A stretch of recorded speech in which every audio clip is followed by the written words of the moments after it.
वैसे एक बात है कि सिर्फ यहाँ कोरियन कल्चर सेंटर की ही बात नहीं करें, हम हर जगह पर देखिए वहां भी विदेशी पहुंचते हैं। सबसे खास बात तो ये है कि मथुरा में बड़ी संख्या में विदेशी पहुंचते हैं होली के रंग में रंगने के लिए।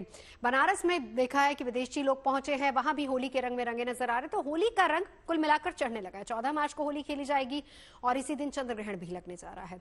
इस बार होली पर साल का पहला चंद्र ग्रहण लग रहा है, यानी कि 14 मार्च को चंद्र ग्रहण के साए में होली का पर्व मनाया जाएगा। चंद्र ग्रहण की शुरुआत सुबह 9:27 पर होगी और दोपहर 3:30 बजे इसका समापन होगा।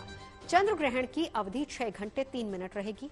सुबह के वक्त चंद्र ग्रहण लग रहा है तो साफ है कि भारत में दिखाई नहीं देगा। ऐसे में भारत में इस चंद्र ग्रहण का सूतक काल भी मान्य नहीं होगा और सूतक न लगने से सभी लोग आराम से होली खेल सकते हैं।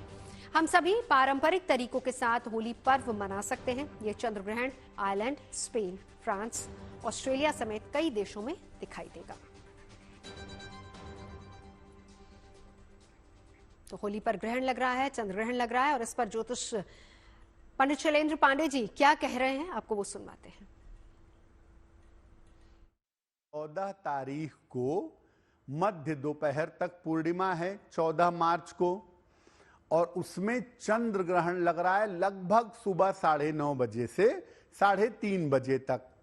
अब इसमें दो बातें महत्वपूर्ण हैं। पहला तो ये कि ये ग्रहण भारतवर्ष में दिखाई नहीं देगा, और दूसरी बात, ये चंद्रमा का प्रच्छाया या उपछाया ग्रहण है, जिसको ग्रहण की श्रेणी में रखते ही नहीं हैं।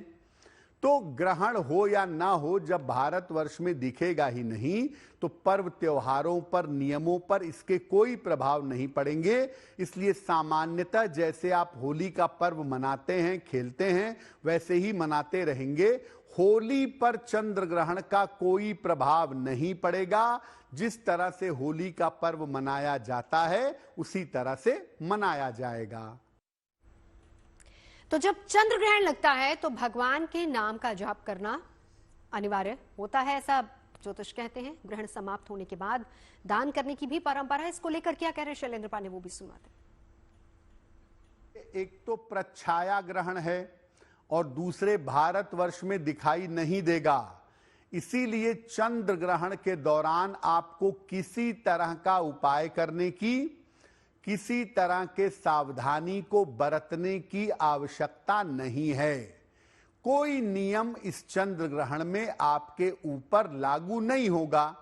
हां, अगर आप चाहते हैं कि ग्रहण से आपको कोई फायदा हो जाए, ग्रहण से आपकी मुश्किलें कम हो जाएं, तो जितने समय तक लगभग ग्रहण है, सुबह 9:30 से लेकर 3:30 तक 14 मार्च को, आप उस समय में समय निकाल के अपने गुरु मंत्र का, शिव मंत्र का या चंद्रदेव के मंत्र का जप कर सकते हैं।